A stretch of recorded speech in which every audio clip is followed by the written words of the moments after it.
কোনো জেনারেল যেন কোনো রাজনৈতিক প্রভুর অন্ধ আনুগত্য না করে। এই জন্য এই মামলার মাধ্যমে যদি দৃষ্টান্তমূলক শাস্তি হয় তাহলে এটা একটা প্রতিবন্ধকতামূলক প্রতিরোধমূলক ব্যবস্থা হবে, যেটাকে আমরা মিলিটারি ভাষায় বলি ডেটারেন্ট।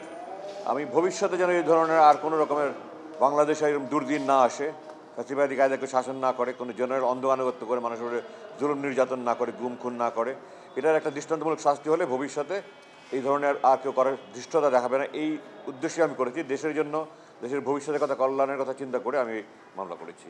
তো আমি আশা করি কোনো নির্দোষ ব্যক্তি যেন শাস্তি না পায়, কিন্তু কোনো অপরাধী যেন ছাড়া না পায়, এবং যারা প্রকৃত অপরাধী হুকুমদাতা তারা যেন দৃষ্টান্তমূলক শাস্তি পায়। ভবিষ্যতের জন্য বাংলাদেশের ইতিহাস, পৃথিবীর ইতিহাসে এটা একটা নজির হয়ে থাকবে। এই উদ্দেশ্যে আমি করেছি, কোনো ব্যক্তিগত প্রতিহিংসা বা জিঘাংসার জন্য আমি মামলা করিনি।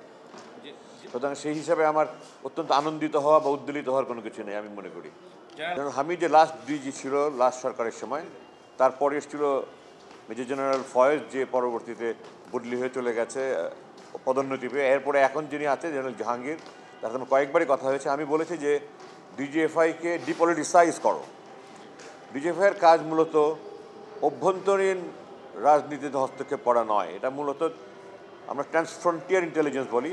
সীমান্তের ওপারে আমাদের সৈন্য বিরোধী যারা আছে, আমাদের বিরুদ্ধে যারা আক্রমণ করার সম্ভাবনা আছে, সম্ভাব্য শত্রুদের বিভিন্ন রকমের তথ্য সংগ্রহ করে এগুলি মূল্যায়ন করে বিভিন্ন বাহিনীকে প্রয়োজনীয় তথ্য দেওয়া। অভ্যন্তরে যদি কেউ দেশ বিরোধী, দেশের স্বাধীনতা, সমতা, অখণ্ডতা নষ্টের জন্য কোনো কাজ করে থাকে তাদের বিরুদ্ধে কাজ করা। কিন্তু রাজনৈতিক প্রভুকে, কোনো দলকে ক্ষমতায় টিকিয়ে রাখার জন্য অন্যান্য ভিন্ন মতাবলম্বী লোকদেরকে বা সরকারের সমালোচনাকারী ব্যক্তিদেরকে গুম খুন করা ডিজিএফআইয়ের কাজ নয়।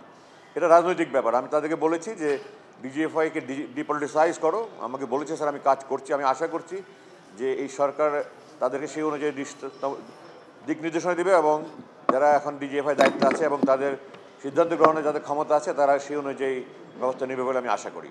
যদি ভবিষ্যতে কোনো ডিজিএফআই যদি ডিপলিটিসাইজ হয় তাহলে ডিজিএফআই যারা ডিজি হবে তারা কখনোই সরকার প্রধানের বা সংশ্লিষ্ট ব্যক্তিদের অন্ধ আনুগত্য করতে পারবে না।